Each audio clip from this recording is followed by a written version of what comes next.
All right. Pressure's on.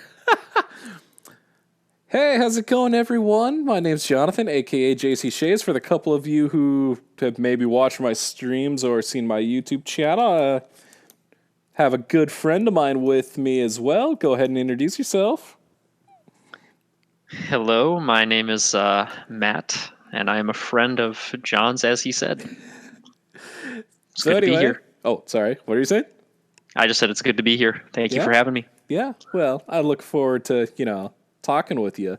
Anyway, so we just want to talk about some stuff going on, mostly a bit of footy, because we're both into it apparently. Well, I know he is. I don't know if you can say I am or not, but so Matt, go ahead and if you can remember what got you into the sports stuff like that, and you kind of What got me into the sport?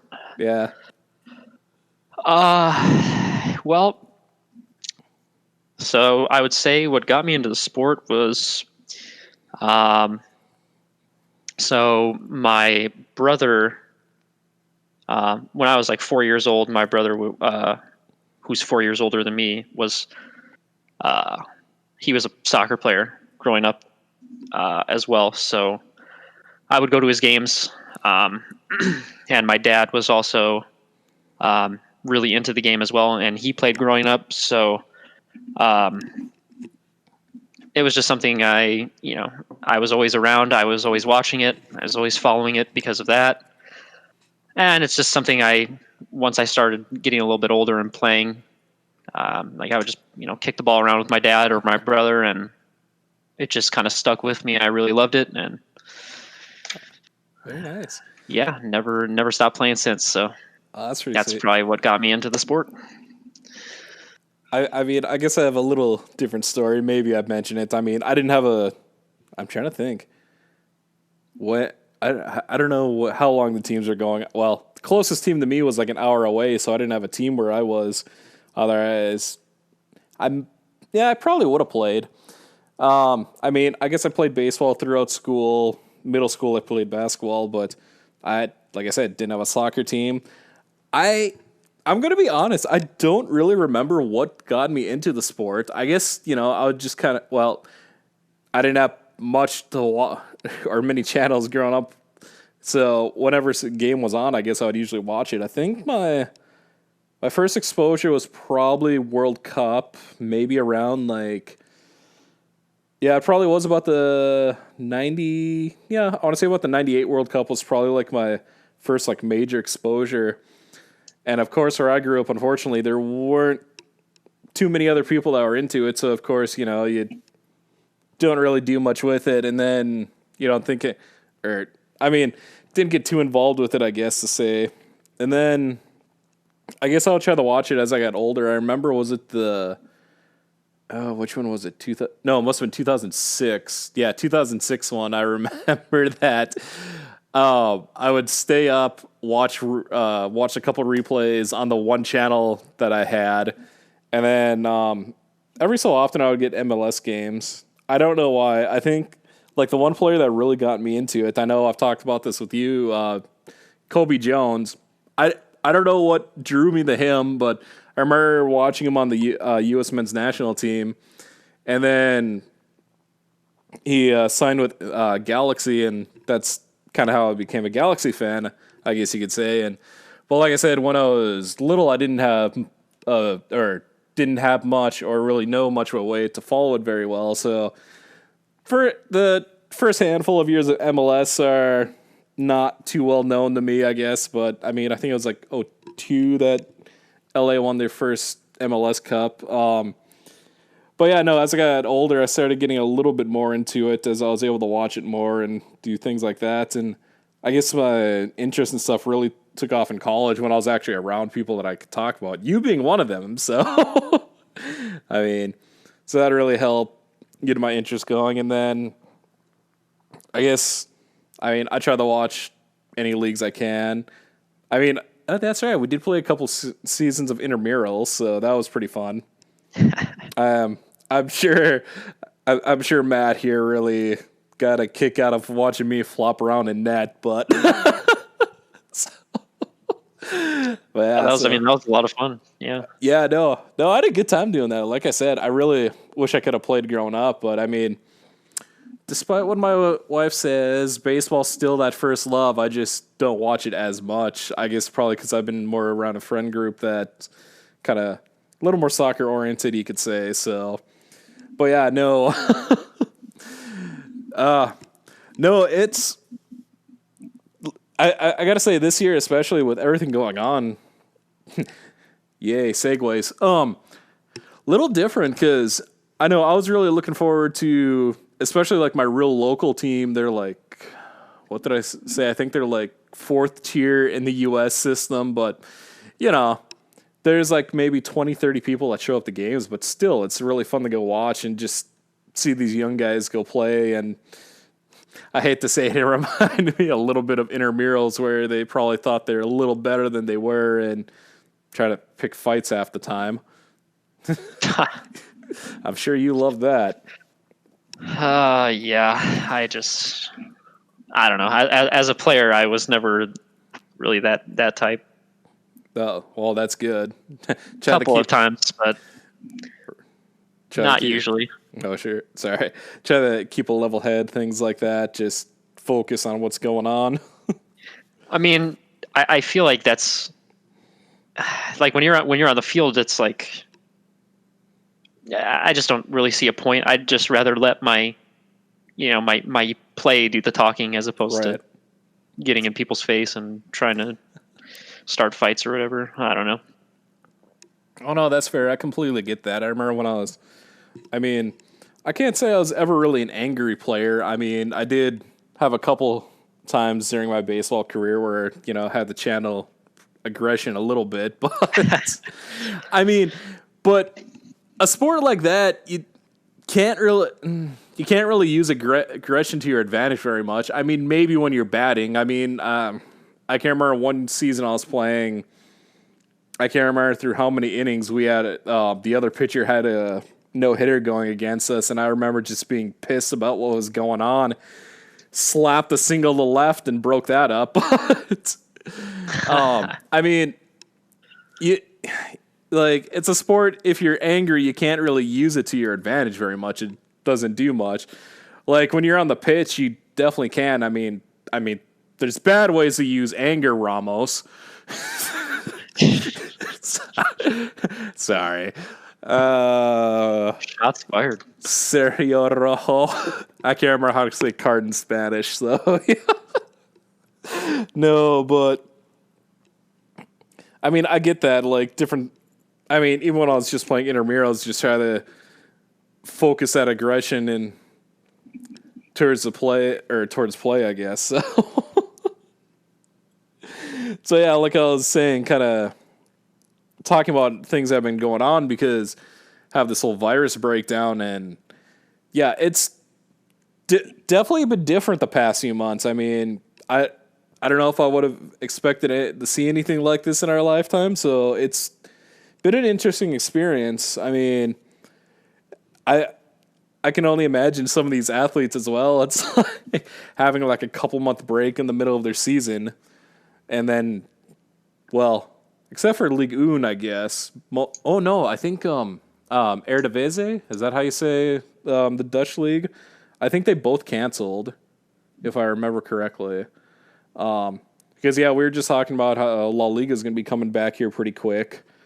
Bundesliga's been fun to watch the last couple of weeks. I mean, I watch that once in a while anyway, so it was kind of nice. You know, the first couple of weeks, it's off. I always started tweeting now. But so no, what do you think of it coming back? And if What do I think of it coming back? I mean, I'm really happy that it's back. I mean, even like, so for my club that I coach, we're supposed to start training again in like 2 weeks, and I think that's going to be really, really good. But yeah, it's good to see it come back. I know a lot of people uh, have been wanting to come back, myself included. So it's good to see the players get out on the field again and start playing. Yeah, I know. First, like I said, first couple of weeks back have been kind of fun. I mean, it definitely is different watching games and not seeing anyone in the stands. Yeah. I mean, I guess I wasn't paying too much attention. I know people are kind of talking about how you can hear so much on the field and everything they're saying, and the commentators almost apologizing for some of the things the players say. But I mean, Well, that's what I like as well. I think that's um, something that's always been kind of pretty interesting to me. Is like I always have wondered what is going on the field, like what players are saying at that level, and the kind of things they're doing to communicate with each other. So when you watch games, you can kind of hear some things. It's actually really cool. oh, for I sure. think. I mean, I guess like the first weekend back, I wasn't paying as close attention, but yeah, no, it's interesting to try to catch some of those things. And I was gonna say, because you're talking about coaching, I know the little bit that I've coached, definitely a bit of a different experience, especially when you haven't really played and just really watched and tried to learn about it. But no, I feel, I don't know, I feel at times like I'm almost over coaching just because I'm really trying to line up my kids and whatnot. But of course, it is tough to do much when you only have like maybe 5 outfielders, so it'd make things kind of interesting. Because of the number of kids that are in the league that I've been coaching in, so I'm trying to remember, because I think you said that we've coached about the same age group, or do you have more of a variance for the teams you're with? So I have one team that's U9, so that's maybe a couple 9-year-olds here and there, and then mostly 8-year-olds. And then I have U10, so they're all 9 and 10-year-olds. But and then which you were kind of close to that, right? That age Yeah, group? mine was like, let's see, they listed it like third the fifth, or third the sixth grade. So yeah, right around that age group of like 9 to 11-year-olds. So of course, I suppose, a little bit of a difference it probably makes, because we were always wondering how many kids we were going to have each week, is a little smaller league that I was coaching in, so that made things interesting. So it's like you prepare at practice that for this amount, and then you don't have enough to do that, so or the other team doesn't have enough. Because I think the league that I've coached in, it was supposed to be 7v7, I think. So I'm like, okay. So the little bit of tactics that I would do, I'd try to plan for like 6 players, but then the other team doesn't have enough, or we'd have to make sure we have subs, and I'd end up having to do 5. So that's when things get real interesting, and then you just kind of have to play a little loose with it, I guess. So myself, I'm probably a little more defensive minded when I'm coaching, regardless to see. Well, no, I shouldn't say. I was going to make a joke, regardless to see how you see me play on FIFA. But I mean, I don't know. I like the kids that I've coached have had some experience, but it's so difficult for some reason to try to teach them like a possession mindset, because they're the ones that you have playing up are just wanting to go, go, go. I'm like, all right, well, like my friend's son. Oh my gosh, I think I've played him pretty much all over. Kind of joked. I'm like, no, think more of this. Basically, we would play the kid pretty much anywhere central mid, if you can call it that, in like a 5 outfielder formation. Occasionally, had me yell it out to the kid. I'm like, think more 6, think more 6, think 10, think 10. The best part is the last season that I was coaching was last fall. And my favorite part is, like, I'd say a position number, and the guy that I was quote unquote coaching with, he would just like look confused. I'm like, all right. So it's kind of funny that way. But yeah, I kind of like that age group. I think I don't think I would mind like coaching like maybe middle school a little more, like 7th and 8th graders, because I feel like you can work with them, and it's usually Yeah. before they get, you know, really big egos, like they start to, well, maybe that's a little later in high school. I don't know. So, Yeah, I coach I help coach like a U12 team, so okay. they're kind of middle schoolers, or are they? I don't know. Depending on where they are, or, I mean, do you have difficulty getting them to participate or listen in practice at all, or? Well, for like all my teams, that's kind of how it starts, right? Mm-hmm. But eventually they kind of, I mean, I think that's also because I was sort of, I mean, now that I've been there for a couple of years, so most teams are just like, okay, they know who I am, they know kind of how I act, and they know what to expect, and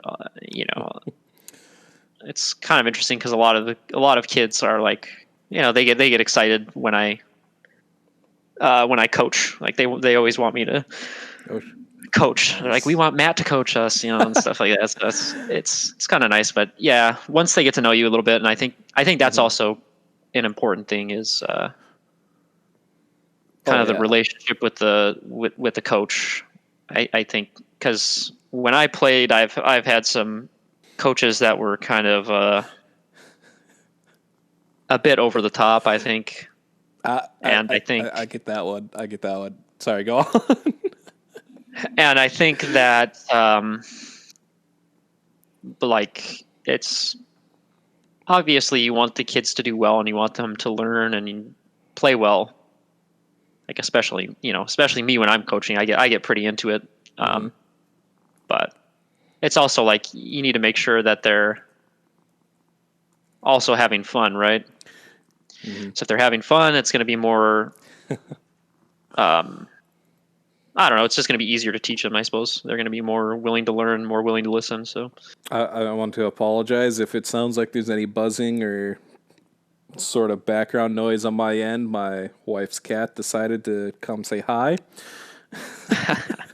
So yeah, no, I completely get that. Like I said, especially not. I mean, there's a good amount of like training drills that you can incorporate to almost any organized sport, which I'll be honest, I kind of had to do initially because I hadn't been to any soccer practices, anything like that.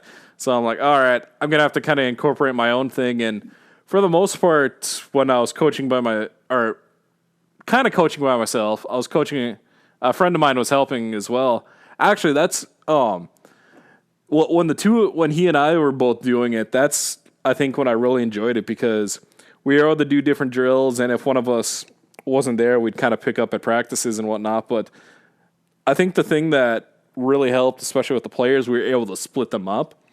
He worked a little bit more on attack, doing things like that. I tried to do a bit more with defensive and keeper drills, which, I mean, kind of works because even growing up, I guess I've always had more of a defensive mindset in most of the sports that I play.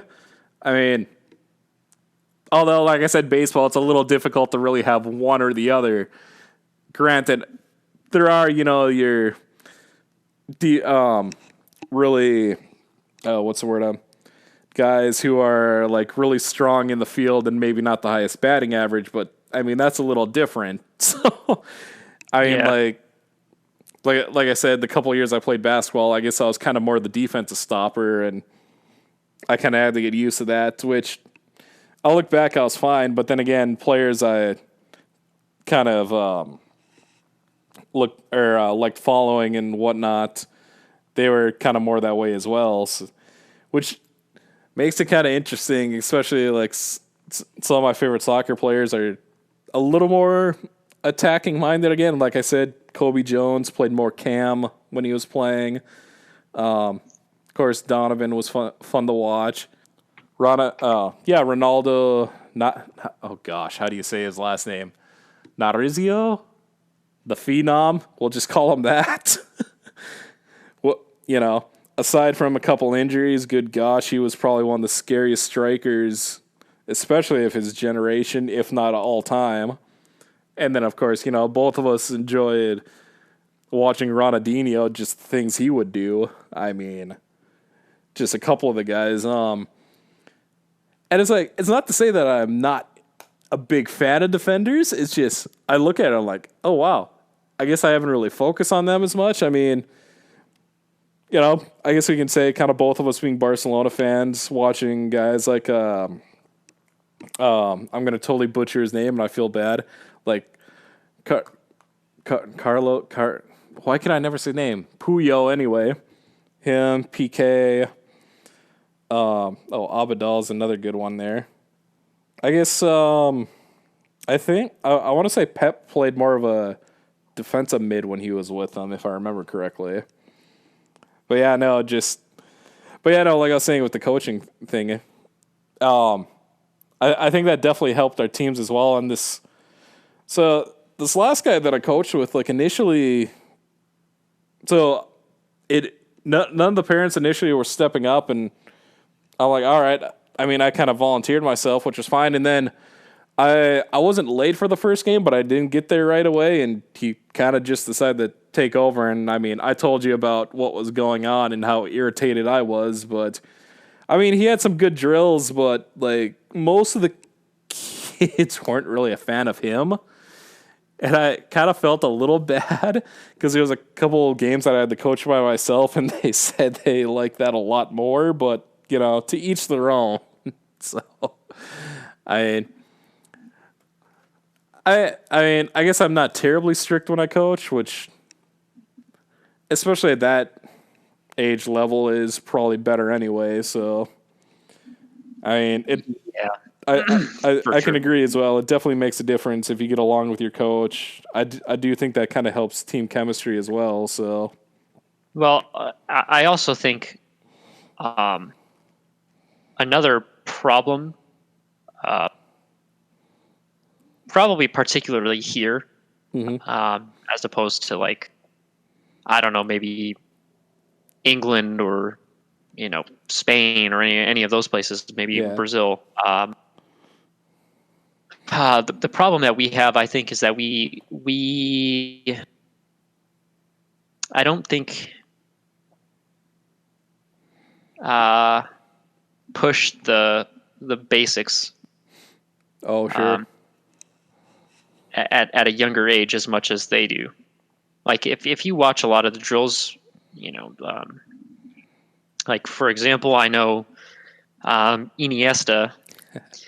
I know he posts videos of like his kids training, and it's not like they're doing anything hard. It's very basic kind of passing or dribbling, and that's what they do. It's over and over. It's a lot of repetition, and that's what we like to do at our club as well. I think that's something that we should probably work on a little bit more here. I know there's coaches that do it, and obviously I appreciate that. It's just a lot of basics. We need to go back to the basics a lot of times.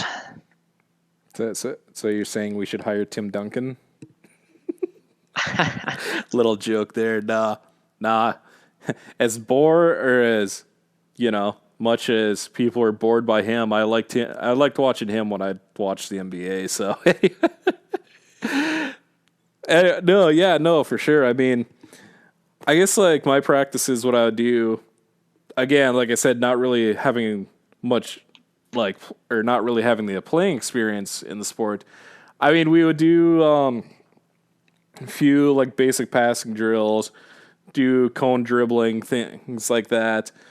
And I guess after that, then I would kind of break into something a little else. Like I know I would incorporate different things that I had from practices practices I had growing up into what I was doing. And for the most part, it seems like the kids would be a little confused at first, and then once they caught on, they kind of seemed to enjoy it. I mean, maybe the 3-man weave isn't the best drill for things, but I mean, they had a little bit of fun with it. Although I will say, like, the last guy I was assisting, he had some interesting drills, but at the same time, some of them I didn't really understand very well. Like, he'd mark off an area and have like a number of the kids like try to dribble around and just not run into each other, basically. I remember one practice, he set up a line of cones. He told them to dribble around and then finish dribbling down the field and shoot. I'm like, okay, cool. Another little dribbling drill. No, that was supposed to be a point of, oh, that's not much fun. It's easier to pass and work with teammates, isn't it? I was like, what? I don't think anyone got that from this drill, but I mean, Yeah, that's weird. I know. So, and yeah, I don't know. It probably didn't. I mean, he said he played keeper when he was in high school, but I think the thing that annoyed me the most with it is that he just kept undermining anything I tried to talk to him about. And, like, I think because I said that I hadn't played growing up, that basically he just took that as, oh, you're just here for whatever and must not really know much about it. I'm like, okay, yeah, there's one or two things that you've kind of done or whatever that I guess I wasn't aware of, but I'm going like, oh my gosh, you're not getting any response from the kids. Yeah. Anyway, aside from that, no, I wouldn't mind getting in the coaching again. We'll see. Maybe I can have a kid who plays, but we got a few years before that at least. I'll send them down to train with Matt. Actually, a friend of mine said she was considering doing that with her son. I don't know how much she's wanting to play still, but I was like, nice. Wait, what? Yeah, remember when I was telling you that? Oh, Yeah, my one friend's girlfriend was talking about joking about having her son go stay the summer with you or something. I mean, I would help out. Oh yeah, I could. he'd probably have a lot of fun with that. So, yeah, no, kind of going back to this whole break thing, like we were talking about, definitely fun to see. I think we've talked about this a little. And like one of the big things with it, with play picking up, how many games they're going to do. I mean, some leagues, I guess, is not as bad. Like, I guess positional wise, aside from first in the Premier League, I mean, whether they're going to play it or not, let's be honest, Liverpool should win it. Because, good Lord, they just had a crazy season. I mean, I don't know. I don't remember how many games they had left. Probably like 7 or 8, 6 or something. I don't know. They were like 2 games, and they were what? They were like 6 points from winning or something like that. It's like, I mean, with the form that they were in, I mean, you know, Mane was. Yeah, I mean, he's incredible. Oh yeah. I don't think he gets the credit that he deserves. Quite frankly, he's a spectacular player, and with the form that he was in, I mean, Salah was looking pretty good. Firmino's, he's looking good. I mean, yeah, Firmino, they have a lot of good players. So yeah, no, Firmino definitely. I feel like he's really adapted to a difference in roles with Jurgen coaching them too, because I think he played up or forward a bit more. Well, maybe I'm trying to think how long Klopp's been there, but yeah, no, I think he played up a bit more. But he's really taken to that false 9 role, though. I think because I mean, especially when you have the 2 guys just absolutely buzzing down the wings like Mane and Salah. I mean, that definitely makes a difference. Yeah, and I mean, I think Robertson plays on the left. Yeah, he plays like a left, and then left Trent back, on the right. Yeah, and then and they have they have a lot of speed as well. Oh my gosh, that gives a lot of problems to a lot of teams when you have a lot of speed like that and a lot of technical skill as well. So yeah, I keep forgetting that like Trent started as a midfielder or like a wide midfielder even, and then I mean, his stats reflect more a midfielder than a fullback, and I think anyway. But And they got because old man Milner. oh Holding him yeah, down. Milner, Jace Henderson still doing his thing, and then Fabinho's done well for him as well. I think that back line's fine as long as they don't put how do you say is it Dejan? Is that how you say it? Lover. Oh, Good gosh, I don't know how many times I've seen Liverpool fans cringe when they see him in the lineup. I mean, but and it's like I almost don't want to say it, but right now I'd have to say Van Dijk is still probably like top three, if not the top center back, like especially in Europe right now. I mean, it seemed like he was doing well when he was at what was it, Southampton, I think it was, before he moved, and then he just I don't know it. I mean, might be the system, but he just fits perfectly. You know, when you have 9 guys pressing and he's the last one back and he's winning like every other ball. So good yeah. gosh.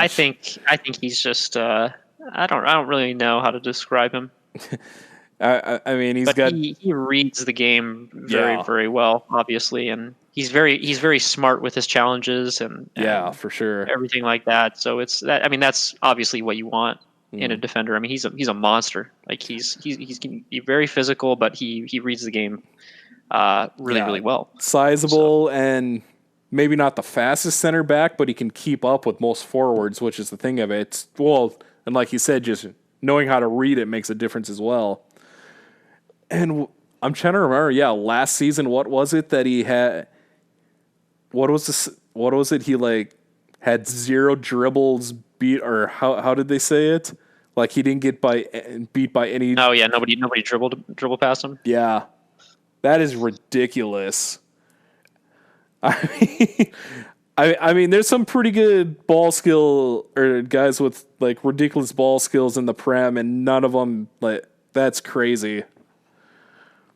I haven't heard how this current season I hadn't heard, but that is such a ridiculous stat. I mean, maybe I that's mean, I the don't think he's had as great of a season, but right.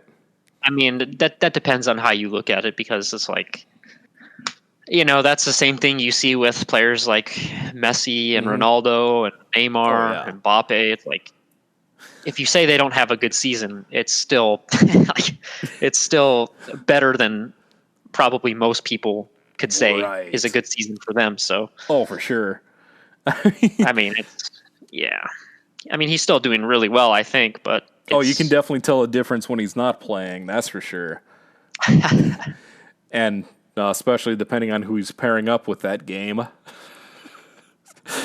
Like I said, most pool fans don't really seem to care for Lovern very much. like, is it? Why can't I think of his name? Gomez, Joe Gomez. I'm blanking at the moment. Like they seem to be a pretty good pairing. So that's the even scarier thing with Liverpool's. I mean, yeah, yeah, Van Dyke, Gomez, and then Fabinho in front of them. So you got that little triangle to in front of Allison when he's well, yeah, he should be back now. Liverpool fans hope so. Adrian, that was quite the game he had against Atletico. Let me tell you.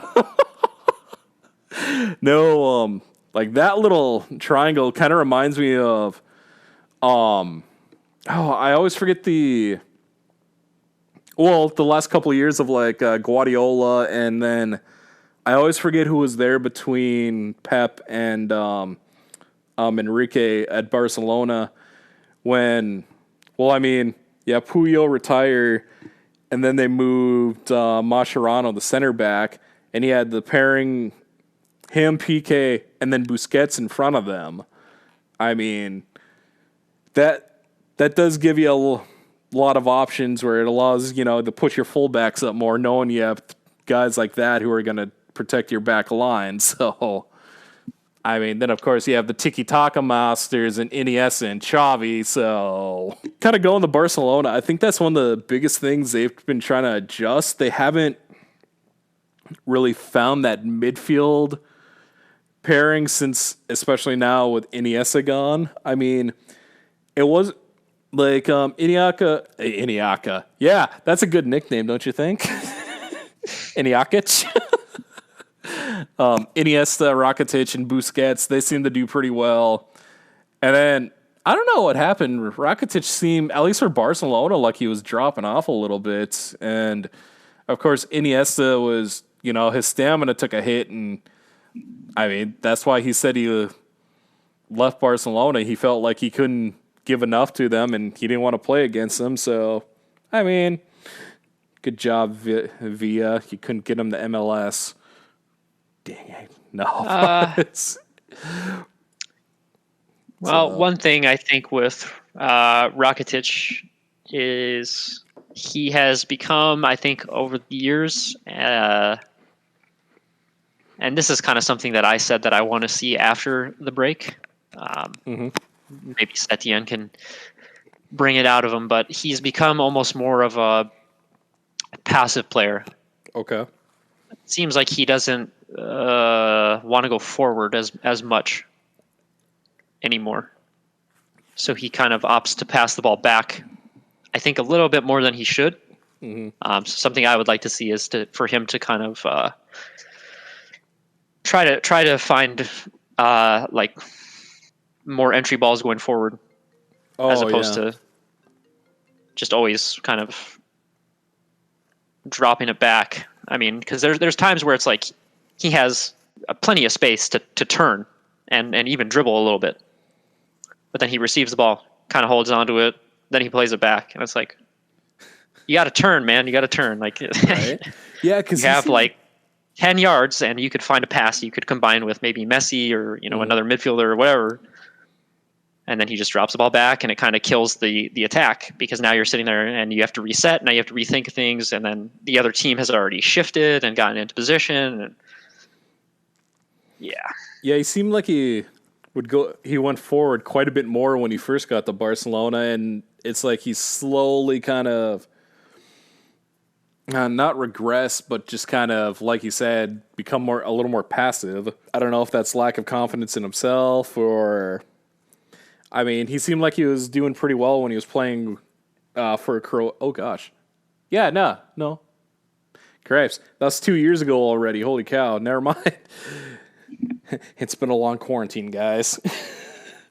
No, but I mean, when he's been playing with when he was playing with Croatia, he seemed like he was in pretty good form. Maybe a little more of the holding mid. I guess I didn't get to watch him a whole lot, but seemed like he and Modric were working well together. That'd be an interesting combination, but yeah. I was gonna say, because it seems like the past couple seasons, Barca just keeps trying to find that piece in the midfield. I mean, I think De Jong looks like he could be pretty good, although I think I mentioned to you, he seems like a little more of a defensive mid than a holding, but seems like he's been playing there all right, because he gets forward at times, because I know you've seen him score a little bit, and when Archer's playing, he seems to play that position pretty well, and Boozy still protecting the back line's been working, but yeah, I think it's just because don't have those those two pivots that kind of alternate between going forward and stuff. I mean, but that's also really tough to find a couple guys who are just gelled that way like we had before. Yeah, I think with De Jong and Arthur, I mean, they're also, keep in mind, they're also very young. Like, right. Yeah. De Jong just turned, 21? So. Mm-hmm. Yeah, they're around the same age, I think. So. And then Arthur's probably 23, and they're both really, really good on the ball. Very, very good on the ball. And De Jong is his vision is also just it's unbelievable. Like, the first game he played for us, I think that was that preseason, I think, when we played those games against Napoli and Oh, sure. His first game that he came on, he only played. I think he played in like only the second half or something like that. But he was 42 for 42 on passes, Jeez. so 100% accuracy. It's just like okay. And I mean, obviously, you give him some more time to develop, play in the system a little bit more. I mean, he's only been there for half a season, so That's that's right. I keep forgetting he's only been here this year. It feels like a little longer. That's probably give him a couple more time, a little bit more time, and yeah. he'll be. I don't want to jump the gun a little bit because but I think he'll be probably one of the best midfielders in the world Mm. the next couple years. Oh Maybe that's a yeah. bold statement, but I mean, it definitely seems at times when they're able to play together a good amount that him and Arthur are starting to gel pretty well, and then working with Busquets and working with the front three. Of course, maybe Messi won't have to drop back as much anymore, which will definitely help the attack. And then, well, we'll see because I mean, Griezmann's been having the help on defense a lot, so of course that hurts his offensive numbers a bit. And I mean, I don't mind Suarez still when he's healthy and not biting people. Sorry. Okay, it's been a while. Anyway, no, because I don't know, Griezmann just seems like he's gotten a lot more comfortable when he's still playing central. But I mean, I know he kind of he came up playing on the wing, but his niche seems a little bit more when he's playing central, and I don't. So that's probably affected, like I said, his offensive stats a little bit because I know a lot of people are jumping on him, especially the first couple months of the season. It's like, well, he's dropping back so far deep, he can't really get up soon enough, and by the time he does, we've probably got a shot off or something. So yeah, that's just I don't know something we need to figure out as a team, I suppose. I mean, I guess I'm trying to think. No, I guess I wasn't able to catch them before the quarantine break, but I know you were telling me they looked a lot more comfortable or a bit more confident once Setien came in and kind of changed things around, looking a little more like our usual kind of Barcelona style, kind of looking for the easy pass, hold possession, things like that. And I know we've been kind of talking about, well, it's going to be interesting if he keeps their 4-3-3 or not, because it seems like he likes to, or yeah, I guess I kind of saw that, and you were saying that how he likes to play three back more. It seemed. Yeah, he tried that a couple of games, and it was okay. I mean, it's he played like a 3-5-2 Okay. because he pushed Alba up into the midfield, and then I think he had I don't know. Ansu Oh Fati yeah, there we play go. there a couple times, and then there was Messi and Griezmann ahead of them. But Yeah, no, Ansu, if we can, you know, I think he looks like he's gonna be pretty good. Just I don't know. I hope we don't stunt his development because let's see, what is he 19 now? I think. I mean, if we have to, we can do kind of like what Real Madrid's been doing with Martin Erdegaard, and I still keep forgetting he's only like 20, I think, which is crazy. I think it's just because he signed at 15 with them, but yeah. So, oh no, yeah, he turned 21. there's a lot of young talent coming up that'll be So fun to watch. yeah, and I know like we've talked about, and I've admitted like I'm probably a little biased just because of ancestry and things like that. That I'm at like national team wise, I'm really excited to see what Norway's going to do because, like I said, they got Erdegaard, flipping Holland coming up. Good gosh, I mean, of course he's going to have his games where he gets shut down, but he's still been doing pretty good. Um, I haven't seen him play for Bournemouth in a while, but I mean they still got Joshua King who's still like in his mid 20s. I always forget where he plays. That one defensive midfielder. That Sander Berg. I think he's is. I want to say Genk, however you pronounce it. I think it's a Belgium team, or no, maybe they play in Holland. I always forget what they are, and I feel bad about that. But no, like attack and midfield wise, they got some good young players. I know they have those. Oh, I can never pronounce their names. It's like Elanusi or something like that. The brothers that are pretty decent for him as well. I think they still got Hovar Norvit as well. Genk, if I'm pronouncing that correctly. Belgium team. Okay. And then of course, my other one that I like watching, Sweden. They got kind of a mix right now. I mean, still got Emil Forsberg, although I don't know if he's out of form, but seems like he's been losing favor over at Leipzig, and I keep joking he should come over to Minnesota since they still have a DP spot open. And then they have how do you say it? Alex Isak playing over at he's playing with Erdegaard too. Why do I always forget the name of the Sociedad? There we go. Oh yeah. And then of course they got Lindelof on the back line, and kind of sucks. I'm curious if Andreas Gronkos is going to be playing next year or not, because I feel like this might have been his last go around for the national team. And the other one of my friends always joked that his performance during the last World Cup is what we compare center back play to. So. And then I know they got a couple young fullbacks coming up as well, so that's going to be pretty fun. And then I know I'm always chirping about Iceland, but I know they have one or two pretty young up-and-coming wingers that look like they'll be pretty decent. I'm still annoyed that no MLS team tried to make a move for Aaron Gunnarsson. He's over playing, I think he's in Qatar right now, if I remember correctly. Playing for Chop? No, I don't think he's actually playing for Chavi. That'd be pretty funny, though. And then, of course, you have, at least league-wise, Gylfi Sigurdsson seems like he's kind of inconsistent, unfortunately. But was it Argent? No, Nigeria when he hit the post on that penalty. But no, so I mean, like I said, I'm a little biased towards the Scandinavian teams, I guess, but always enjoy watching like the likes of Spain.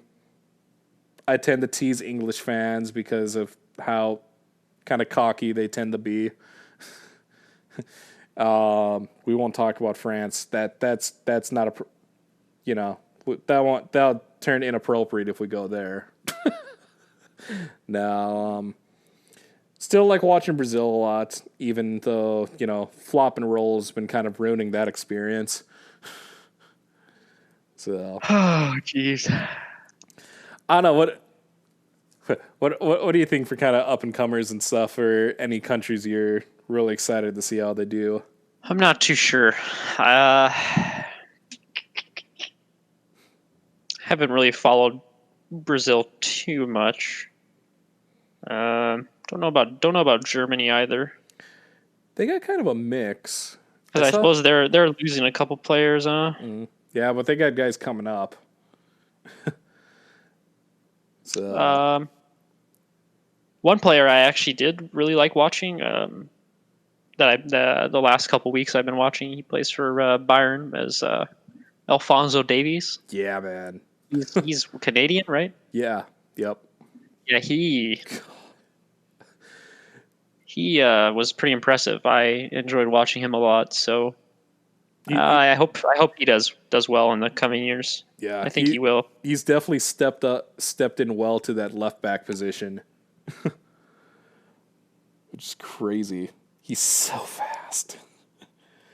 Yeah, he's got some wheels. I think Canada. I mean, granted, I know we're not in the toughest region, but I think Canada gets a little overlooked. I mean, oh gosh, what was that? Oh, we were supposed to play in some the U.S. was supposed to play in some tournament this summer as well, weren't they? I can't remember what they were calling it, but I remember Canada actually had beat us. So I mean, can't really overlook them too much. Yeah, because they got Davies. I think he's playing in Belgium right now. Midfielder by the name of Jonathan David, who is pretty highly looked at as well. So, and I think they got a couple older. Oh, that's right. I'm trying to. Oh, what is that Orlando City's guy name? Oh, Kyle Larin. Last I saw, I think he was playing in Turkey. I don't know if he's still getting called up to Canada though.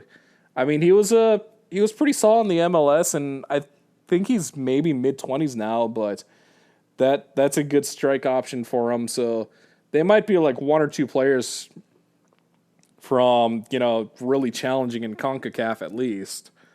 And, maybe kind of push some of the smaller like European or South American teams. So, but yeah, no, like I said, wouldn't sleep on them too much. I mean, they're not the usual powers from our region. Like, of course, the U.S., when well, we're going to skip over that. Then, of course, Mexico is always up there. Panama usually challenges pretty well. I'm just trying to remember who made the World Cup from our region again, because it was Mexico, Panama. Oh, Costa Rica. That's who I'm trying to think of. Granted, Keylor Navas is getting up there pretty good Yeah. now. Still seems like he can play though. So It's going to be a sad time in the next few years. A lot of the big time players are getting up there. oh yeah, that's a crazy thing to think of. Like when like the two of us, having kids or something like that. That the guys that we've been like idolizing the past 10 years, like maybe they'll get to see them play for like a season or something. But it's crazy to think about. Like the Messi, Ronaldo, no, Mbappe's still really young. Neymar will probably be playing for a while still because I think he's like 26, 27. Suarez will probably retire. I thought he was 28. Oh, he might be, yeah. Let's see. I'm just trying to think of. Yeah, he's 28. Okay. Some of the Lewandowski, Mueller, guys like that. Crazy to think about. It's like, wow.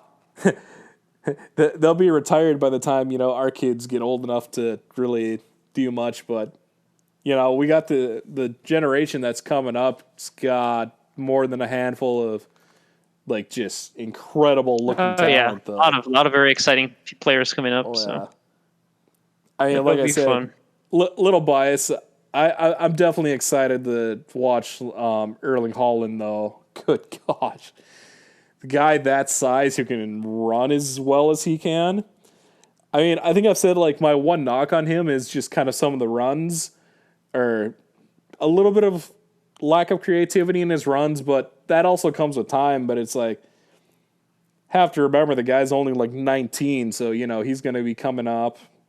Of course, we'll see if they're still teammates the next season, Jadon Sancho, because he's linked to like practically every big club in Europe right now. So, but I mean, Dortmund seems like they're kind of.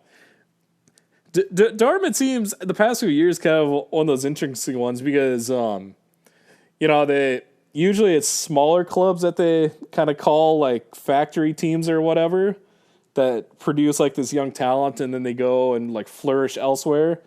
I mean, we'll see when, because I think he should be healthy again when the Premier League starts. Like Christian Pulisic was doing pretty well for him, so that was fun to see. I mean, he looked pretty good when he was at least healthy playing for Chelsea. Anyway, I don't know. I think he needs a little bit of help with the U.S.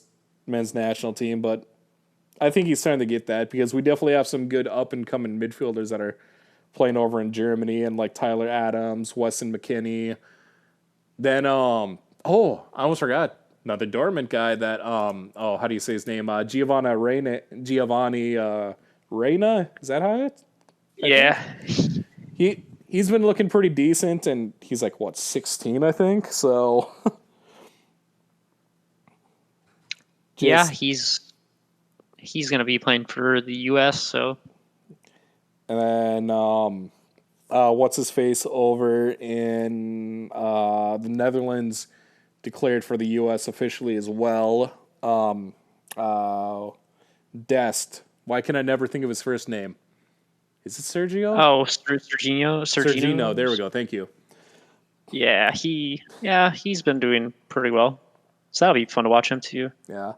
I hate to say it. I think our two top fullbacks right now are probably like him and Reggie Cannon. I know Cannon's going to get a bit of flack because he plays in MLS, but especially during the Gold Cup and things like that, he was looking really good for the U.S. So if especially if Yedlin can't stay healthy, yeah, Cannon was looking pretty good there. And then I don't know if we really have any young.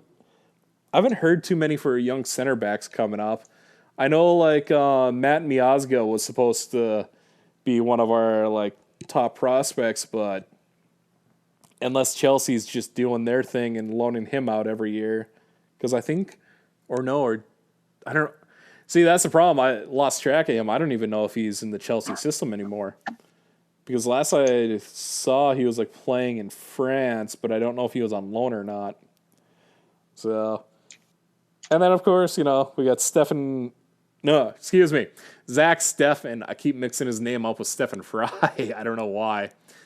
Zach Steffen, he's been looking pretty good in net. I think he was. Where did they send him on loan? Oh man, I'm blanking on it now. Belgium, maybe? No. I think he was on loan in Denmark, if I remember correctly. But yeah, like I said, he's been pretty solid for the U.S. in net. So, I mean, I think we can compete. I think oddly enough, aside from center back, I think our biggest question might be striker. Granted, Tim Weah and Josh Sargent are still really young, so they have time to develop. So that's a thing. So that's going to be. I think if they're able to hit their stride, that they're going to look pretty good, and then see who Pulisic's wing partner is. Before his ACL injury, myself, I thought at least Paul Areola was looking pretty good there. I know. What was that guy's name? Tyler Boyd had he had the one good game, but or the one we were at, but I mean, they weren't really playing that tough a competition though. So that it was still a fun experience to go to though. When the Gold Cup was up here. Yeah, I hope they do more of that. Yeah. More big games come here. And especially now that Minnesota United has their own stadium, I have a feeling they might as well. So, granted, I mean, it was still kind of fun when they're playing over at TCF Bank.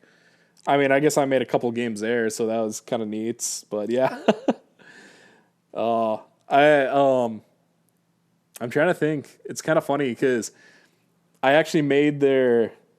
I think I've said this because I was able to make their last game when they're still NALS, and then I was at their last game when they played in TCF Bank. So,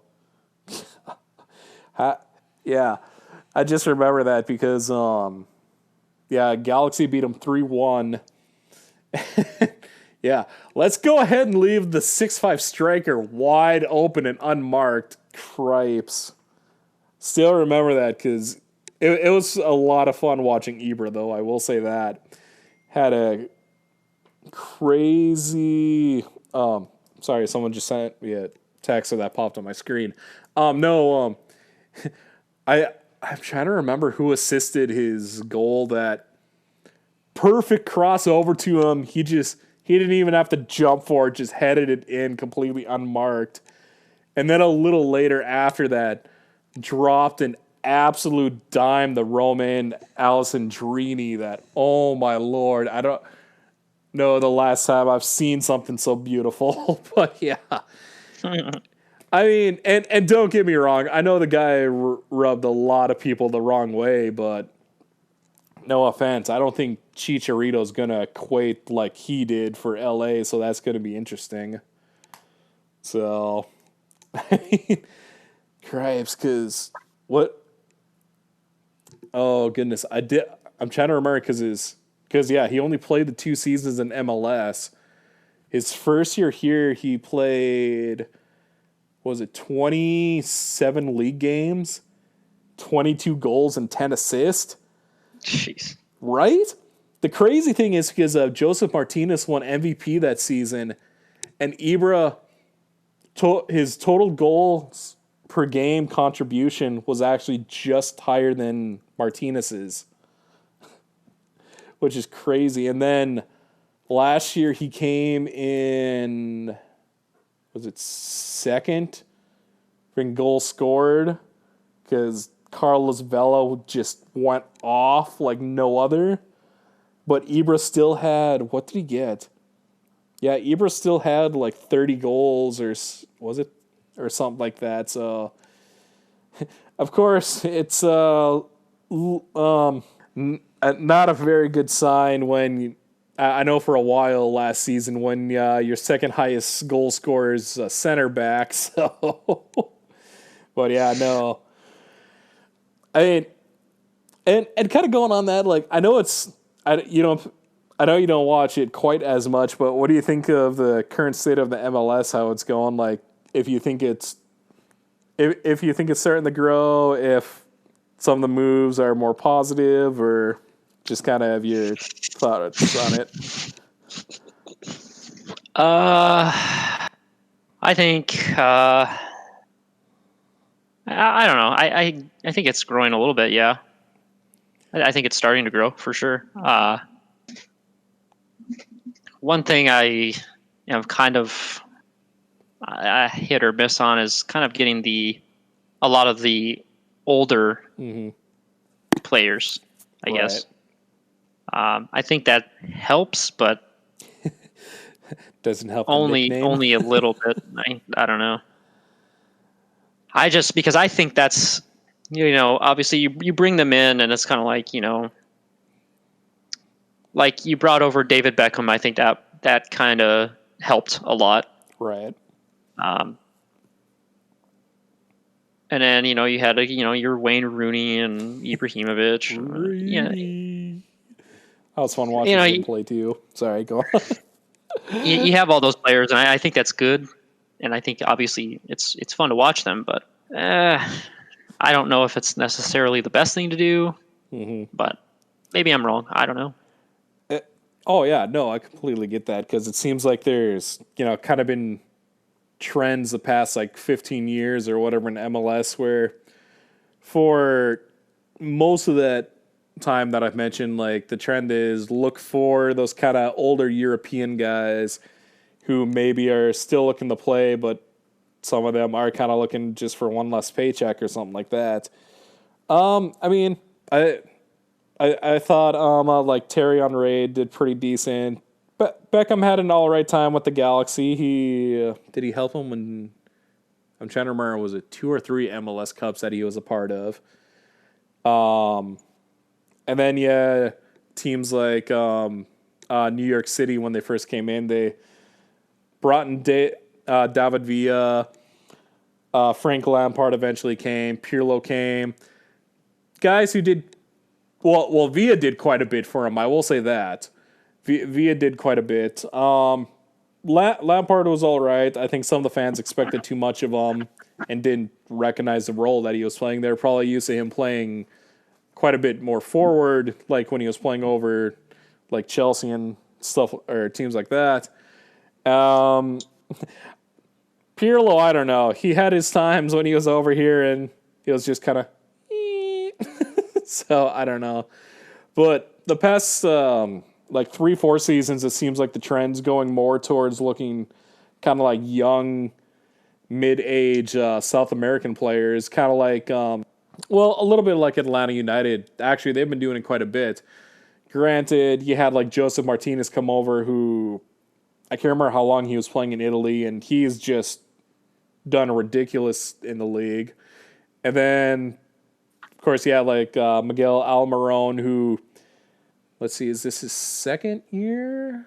I'm trying to remember how long he's been with Newcastle now. Which the thing I find interesting with him is, at least especially the first few months that he was with Newcastle, that he wasn't scoring. I don't think he had gotten an assist, but like despite that, the fans were saying that you could tell a difference that he was making when he was playing.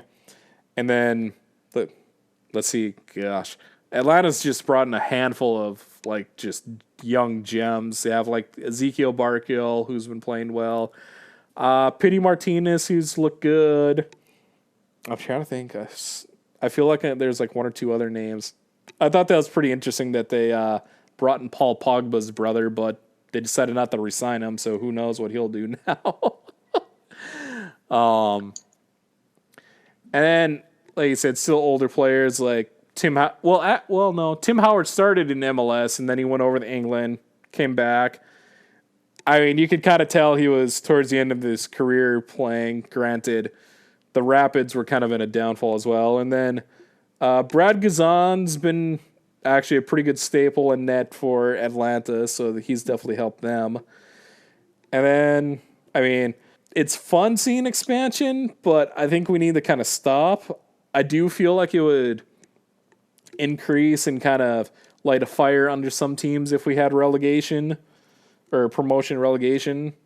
I just don't know about our lower leagues if that would fit, but so yeah. Yeah, I mean that's something that I've heard brought up a lot is the relegation stuff, but I think that's kind of tough to do. Right. I mean, how many MLS teams are there anyway? Well, I don't remember off the top of my head. Is it 22 right now? Because let's see. Oh, I see 26. Wow, we're getting there. I know that. Oh, you see 26? Yeah, that's what it says according to this. Okay, because crap, who just started this season? Miami. That's the team I'm trying to think of. Because Miami and Nashville. Yes. Okay, that's the other one. Thank you. Okay, yeah. So yeah, Miami, Nashville, and then I think it's next season. FC Austin supposed to be starting.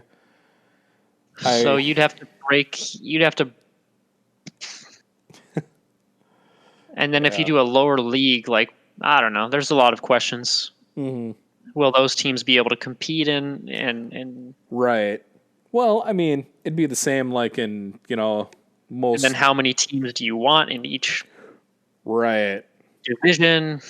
Do you need to break off some of the MLS teams and send them down, and then start to do that to them? Yeah, it's an interesting thought. I think it could potentially work. I think it's that the MLS would have to stop expanding, though. I think so. Yeah, there's some things that have to change and a lot to figure out. Oh, for sure. I mean,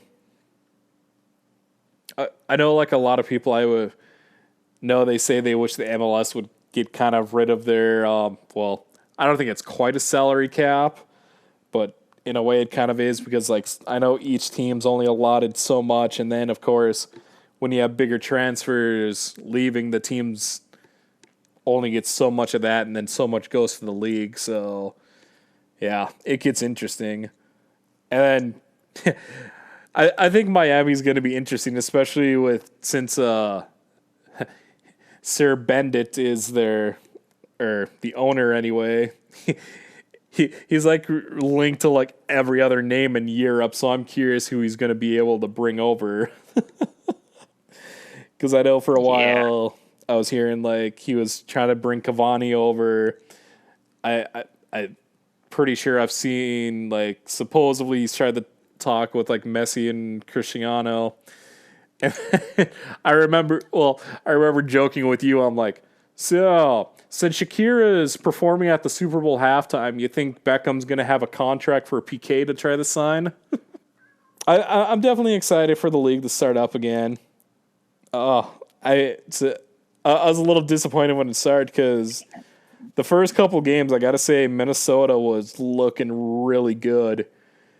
And, that's the thing. They brought in, I think he's like 23, 24. Was he playing in, I think he was playing in Argentina the striker that they brought in, and he was looking really good for them. He's definitely got that kind of scorers killer mentality. Even when he was out wide on the ball, he was looking pretty good as well, looking to set somebody up and stuff. So that they're going to be fun to watch when they come back. So Yeah, I mean, didn't they only play like 2-ish games or something like that? yeah, They won both of them, I think. yeah, and like two of the 3 goals they gave up were penalties, and they scored 8 in those 2 games. So Jeez. right. I mean, I think there's like 1 or 2 players on that team that are still remaining from their inaugural season. And it's like, especially like the first year or two, you could definitely tell they have that typical Minnesota sports team mentality. We're not really spending. And then before last season, they went out, got guys like Ozzy Alonso, Ike Opara, helped shore up their defense. They got he had been playing in Denmark, that Jan Gregus, who he was looking really good on the ball too. And Ethan Finley's was needless to say, I think he's recovered from his knee injury because he was looking flipping fast when he in their first games. Kevin Molino was looking good again.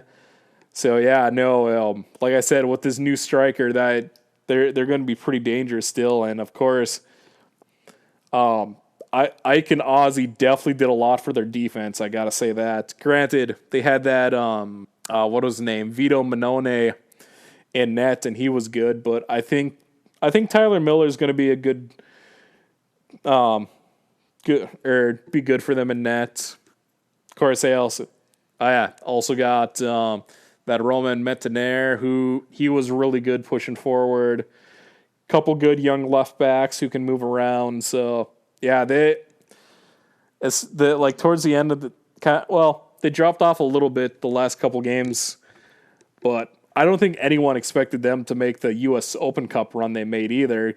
It was crazy to see that, but I mean, Atlanta's just solid. That's basically what it is, and Minnesota had a chance or two to try to tie that game up, I remember, but no, first couple games there was just a different feel to that team, so I'm pretty excited when that, and yes, I know I'm going to get a lot of flack because I actually support a fairly local team to where I live, and I remember like one of the first conversations we had when we were still in college about kind of connecting, saying that, I was a big Galaxy fan. And you're like, yeah, I don't mind watching them or whatever. And I don't know what LA's doing.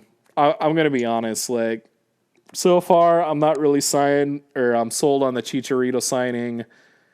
I did, what's that guy's name? Christian Pavon, who they brought in. I don't know if he's only on loan, though, or if they actually bought him. He's been looking really good. Leget's been looking pretty decent when he's been healthy, but he keeps struggling with injuries. And I'm not even going to touch the LA's back line. I swear the last time they had a solid line was like when Omar Gonzalez and AJ De La Garza were there. When they had I mean, even when Ashley Cole was playing for him, they looked better. So, Robbie Rogers, that's a guy that I miss playing for them. It's too bad that he had to retire because of injury, but yeah. Oh yeah, Omar is up in Toronto now after playing a few seasons in Mexico, so I mean, I guess he got really? Huh? Really? I didn't know that. Like towards the end of last summer they got him. Oh. Who was it? Pachuca, I can't remember. He got one league title with them at least, so yeah. And then, oh shoot, I don't know if the CONCACAF Champions League is still going to be going on or not, because I know a couple MLS teams that were playing in it were still looking pretty good. I don't know. We're always getting compared to, Mexico is still so much better, blah, blah, blah. I'm like, well, we'll see. We're getting better. I don't know. The last, was was it last non-Mexican or just last MLS team actually to win CONCACAF Champions League was LA, funny enough. God, I don't even know if was that one was Valmarama playing for them? I can't remember because it was definitely during the early Kobe Jones. Well, no, kind of in the middle of Kobe Jones' career with him, I guess. So no, no, I think it's gonna be pretty exciting with things starting up again. I'm sure, like especially the first weekend of Bundesliga, you could tell it looked a little slow, but that's kind of to be expected when you're off for like 2 months almost. So Yeah, I think I'm just like every day. I'm just like I'm counting the days. well, Pretty for soon, I'll sure. probably be counting the hours and minutes because I'm really looking forward to it. So Oh yeah, be a lot of fun. and yeah, I'm hoping to get at least one Minnesota United game this season. So and Yeah, then for sure. because I mean that's a pretty nice stadium that they just built. I will say that. So Yeah, I remember when we went to the Gold Cup mhm. game. That was like my first time seeing that stadium. Yeah, it's nice. It's very nice. I was very impressed. So Yeah, I can't wait to go back again and watch a game. I was a little surprised that they didn't put more seats in, but I mean, I guess it works for them. So because I know when they're before they got or before Allianz Stadium was built, they were averaging between 21 to 23,000 a game, and I'm trying to think it's like 19 and a half or something like that Allianz holds, but I mean, they sold out every game last season, which didn't surprise me too much though, and I think that Gold Cup game sold out pretty quickly too. So that was definitely quite the experience seeing all because I'm sure there are like just numerous people from like other countries that came to see that as well. So that was pretty cool to see. Kind of nice to see the sport taken off of around the region that we live. But yeah, no, It's getting there. yeah, which is Hopefully sooner rather than later. oh I know. I'm a little disappointed my local team that their season got canceled. So I was like, oh dang. Friend and I are slowly building a supporters section for so the couple games that he and I went to last summer. He brought a snare drum and I brought a cowbell. Oh yeah, the other fans that were there had a lot of fun with it too. We got a couple of people like, "Hey, it's about time you guys show up. We got the drum section. It's finally." So no, Yeah, hopefully that takes off. I Be know. nice. Help it grow a little bit. I thought it was just fun because this is like technically the second team here because the first one folded and then they started this one. I just thought it was really cool that not last year, it would have been 2 years ago now, that they actually had qualified to play in the U.S. Open Cup, but then they got knocked out after their first game on penalties. But it was still pretty fun to watch.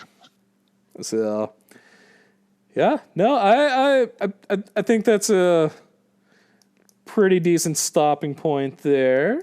Thanks, those for listening. Hope to bring you more of this, and we'll probably have a bit more of a variety to talk about when things take off again. So, see how things go. Hopefully, we have a fun return when things pick up again. Nice chatting at y'all. So, yeah, catch y'all later. Shades and Matt, we signing are out. out. Yeah, all right. See you later. See ya.